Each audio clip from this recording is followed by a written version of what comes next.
You, John Fitzgerald Kennedy, do solemnly swear. I, John Fitzgerald Kennedy, do solemnly swear.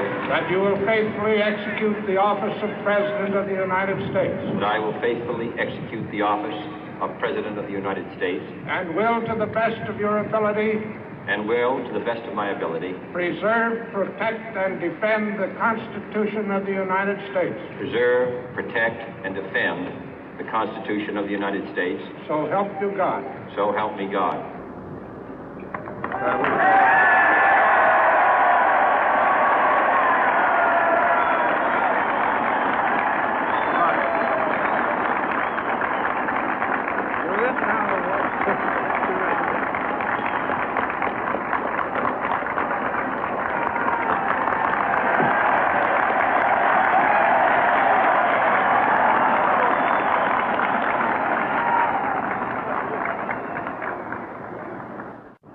Vice President Johnson, Mr. Speaker, Mr. Chief Justice, President Eisenhower, Vice President Nixon, President Truman, Reverend clergy, fellow citizens. We observe today not a victory of party, but a celebration of freedom, symbolizing an end as well as a beginning, signifying renewal as well as change. For I have sworn before you and Almighty God the same solemn oath our forebears prescribed nearly a century and 3/4 ago. The world is very different now, for man holds in his mortal hands the power to abolish all forms of human poverty and all forms of human life. And yet the same revolutionary beliefs for which our forebears fought are still at issue around the globe. The belief that the rights of man come not from the generosity of the state, but from the hand of God. We dare not forget today that we are the heirs of that first revolution.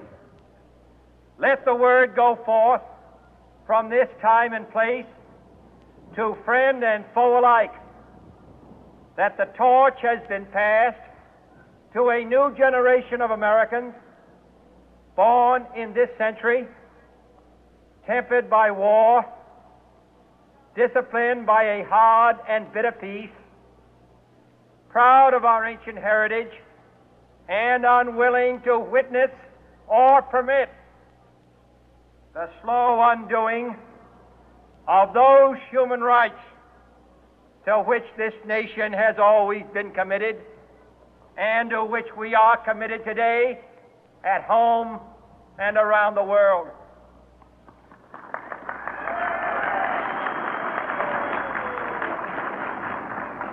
Let every nation know, whether it wishes us well or ill, that we shall pay any price, bear any burden, meet any hardship, support any friend, oppose any foe to assure the survival and the success of liberty.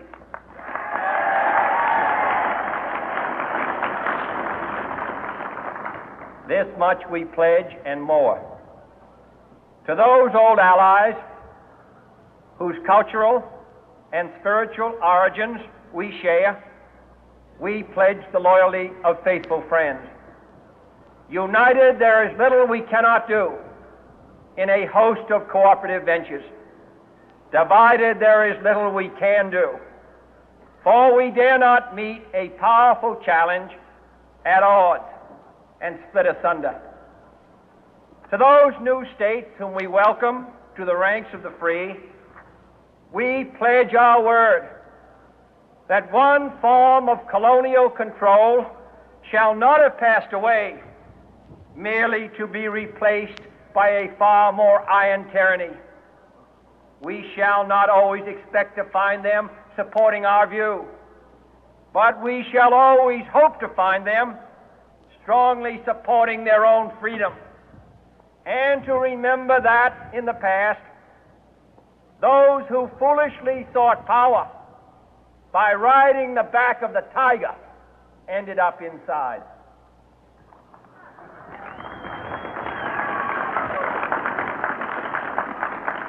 To those people in the huts and villages of half the globe struggling to break the bonds of mass misery, we pledge our best efforts to help them help themselves for whatever period is required, not because the communists may be doing it, not because we seek their votes, but because it is right.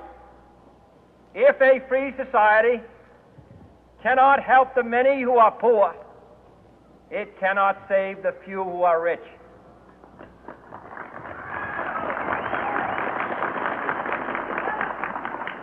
To our sister republics south of our border, we offer a special pledge to convert our good words into good deeds, in a new alliance for progress, to assist free men and free governments in casting off the chains of poverty. But this peaceful revolution of hope cannot become the prey of hostile powers. Let all our neighbors know that we shall join with them to oppose aggression or subversion anywhere in the Americas. And let every other power know that this hemisphere intends to remain the master of its own house.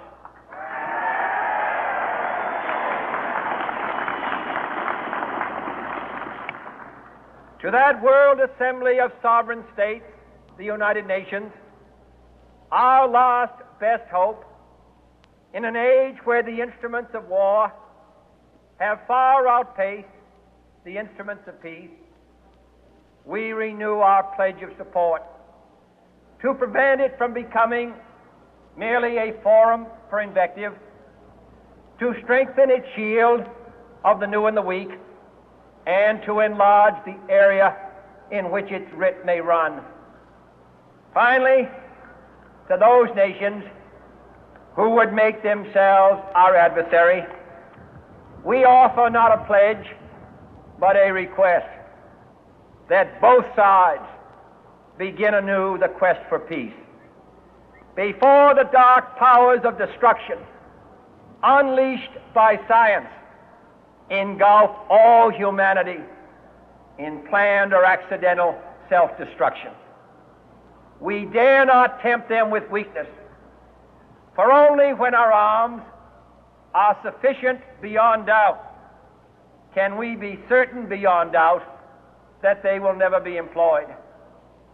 But neither can two great and powerful groups of nations take comfort from our present course, both sides overburdened by the cost of modern weapons, both rightly alarmed by the steady spread of the deadly atom, yet both racing to alter that uncertain balance of terror that stays the hand of mankind's final war.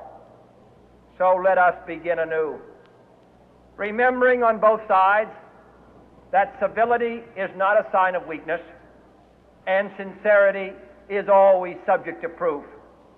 Let us never negotiate out of fear, but let us never fear to negotiate.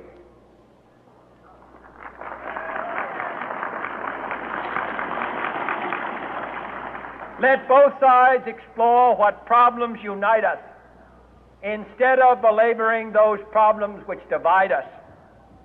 Let both sides, for the first time, formulate serious and precise proposals for the inspection and control of arms, and bring the absolute power to destroy other nations under the absolute control of all nations.